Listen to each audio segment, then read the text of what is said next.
Hello and welcome to बवाल banking classes. आज हम लोग CIB पेपर 4 मॉड्यूल डी का चैप्टर 25 यानी RTI एक्ट 2005 पढ़ेंगे। ठीक है, तो जो RTI एक्ट यानी राइट टू इन्फॉर्मेशन एक्ट 2005 है, इसका मेन जो पर्पस है वो है करप्शन जो भी है गवर्नमेंट डिपार्टमेंट्स में या गवर्नमेंट अथॉरिटीज़ में, उनको कर्टेल करना। ठीक है, जो भी उनमें प्रॉब्लम्स आ रही हैं उनको दूर करना। जिस क्यों और ये कैसे करते हैं? ये करते हैं कि पब्लिक को एक्सेस ऑफ इन्फॉर्मेशन दे दिया जाता है। ठीक है, कि आप कोई भी पब्लिक सर्वेंट या पब्लिक अथॉरिटी झूठ नहीं बोल सकती। क्यों? क्योंकि पब्लिक के पास एक्सेस टू इन्फॉर्मेशन है, वो जो इन्फॉर्मेशन चाहे वो ऑफिशियली मांग सकते हैं, डिसाइड या डिमांड कर सकते हैं।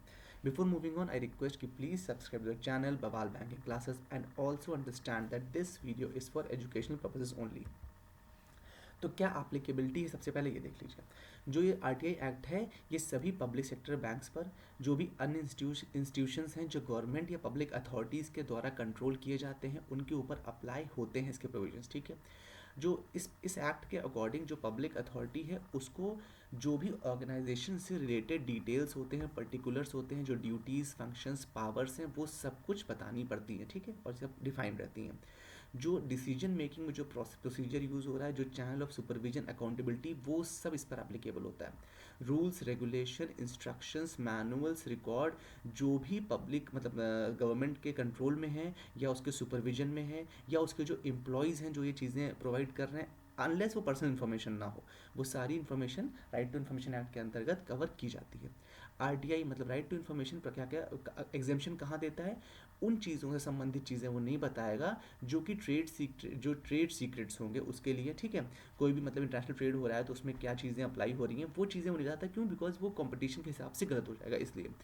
साथ ही साथ ऐसी चीज़ें जो थर्ड पार्टी कॉम्पिटिटिव में प्रॉब्लम क्रिएट करेंगी वो नहीं बता सकते हैं, ये उनको मना है बताना। और ऐसी चीज़ें जो कि पब्लिक इंटरेस्ट से कोई मतलब ही नहीं है उनका। ठीक है, तो कॉम्पिटेंट अथॉरिटी डिसाइड करेगी कि अगर पब्लिक इंटरेस्ट है उसमें तो बताना है, अदरवाइज नहीं बताना। ये कौन? सक्षम अधिकारी यानी कॉम्पिटेंट अथॉरिटी डिसाइड करेगी।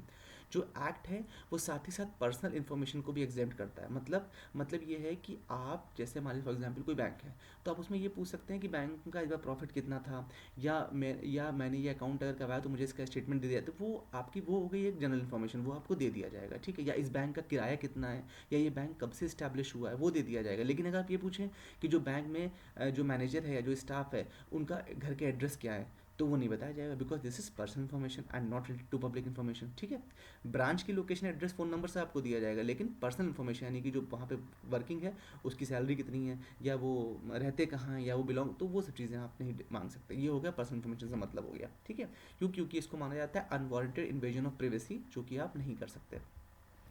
कुछ डेफिनेशन बताएगी, जैसे पहला है सेंट्रल इंफॉर्मेशन कमीशन। तो सेंट्रल इंफॉर्मेशन कमीशन का मतलब होता है कि सेंट्रल गवर्नमेंट एक कमीशन बनाता है, उसको बोलते हैं सेंट्रल इंफॉर्मेशन कमीशन। ठीक है, उसमें क्या रहेगा? एक सेंट्रल पब्लिक इंफॉर्मेशन ऑफिसर रहेंगे जो कि गवर्नमेंट ही डिसाइड करती है। ठीक है, ये पब्लिक अथॉरिटी के लिए। साथ ही साथ इसमें एक असिस्टेंट भी रहेंगे, मतलब central assistant public information officer भी रहेंगे। इन्फॉर्मेशन का मतलब क्या है? इन्फॉर्मेशन का मतलब है कोई भी ऐसा मटेरियल जो किसी भी रूप में हो, चाहे रिकॉर्ड हो, डॉक्यूमेंट हो, मेमो हो, ईमेल हो, ओपिनियन हो, एडवाइस हो, प्रेस रिलीज हो, सर्कुलर्स हो, orders, log books, contracts, reports, samples, model, कोई भी डेटा, चाहे वो इलेक्ट्रॉनिक फॉर्म में हो, चाहे वो पेपर फॉर्म में मतलब हार्ड कॉपी में हो, चाहे वो किसी प्राइवेट बॉडी से रिलेटेड हो जो कि पब्लिक अथॉरिटी एक्सेस कर सकती है, वो सब इन्फॉर्मेशन के अंतर्गत आएगा। देखिए, अभी हम बात कर रहे थे कि सिर्फ पब्लिक अथॉरिटी, अब हमने प्राइवेट बॉडी क्यों लिया? प्राइवेट बॉडी से मतलब ये है, सपोज सपोज ऐसा करते हैं, कोई XYZ कंपनी जो कि प्राइवेट कंपनी है, लेकिन जो उसके रजिस्ट्रार के पास उसके पार्टनर्स के वो दिए हुए हैं ना, उसका बैलेंस शीट दिया हुआ है, जो भी चीज़ें रजिस्ट्रार के पास सबमिट हैं वो सब क्या होती हैं? पब्लिकली उसको एक्सेस किया जा सकता है, वो अलाउड होता है। तो वो अगर पब्लिक अथॉरिटी के आपके एक्सेस में, उसके कंट्रोल में है, तो फिर वो RTI एक्ट में भी कवर हो जाएंगी। ठीक है, ये मतलब इसका। पब्लिक अथॉरिटी का मतलब क्या होता है? पब्लिक अथॉरिटी मतलब कोई भी ऐसी अथॉरिटी, बॉडी या इंस्टीट्यूशन या सेल्फ गवर्नमेंट जो कि कॉन्स्टिट्यूशन के द्वारा बनी हो, लॉ मेड बाय पार्लियामेंट के द्वारा बनी हो, या कोई स्टेट लेजिस्लेचर का कोई लॉ है उसके द्वारा बनी हो, या फिर अप्रोप्रिएट गवर्नमेंट ने कोई नोटिफिकेशन निकाला हो उसके द्वारा बनी हो, तो उसको क्या बोलेंगे? Public authority. Right to information का मतलब होता है कि वो सारे इन्फॉर्मेशन में एक्सेस देना जो कि इस एक्ट के अंतर्गत कंट्रोल होते हैं और पब्लिक अथॉरिटीज़ के अंतर्गत आते हैं। जैसे कि कोई भी वर्क, कोई भी डॉक्यूमेंट्स है, पीडब्ल्यूडी में काम करा, उस काम को इंस्पेक्शन का आपको डॉक्यूमेंट्स चाहिए तो आप डिमांड कर सकते हैं आरटीआई एक्ट, ठीक है।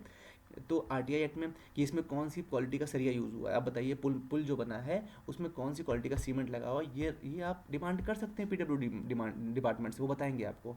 ये राइट टू इन्फॉर्मेशन में आएगा। तो कैसा काम हुआ है, डॉक्यूमेंट या कोई रिकॉर्ड, कोई भी नोट्स या सर्टिफाइड कॉपीज़ अगर डॉक्यूमेंट्स की, जो भी आप डिमांड कर सकते हैं। किसी भी प्रकार की इलेक्ट्रॉनिक इन्फॉर्मेशन, मान लीजिए फॉर एग्जांपल सर्वर में कुछ चीज़ें सेव है जिनकी हार्ड कॉपी नहीं है, आपको वो चाहिए, तो आप फॉर्म ऑफ डिस्क, फ्लॉपी या टेप्स या वीडियो कैसेट्स में भी उन चीज़ों को इलेक्ट्रॉनिक मोड में ले सकते हैं, ठीक है।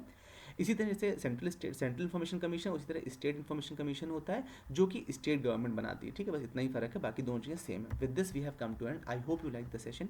इन case of any doubt please feel free to ask in the comment section. Do like, share, subscribe the channel as Bawal banking classes, and do let us know your genuine feedback. Thank you so much for your valuable time.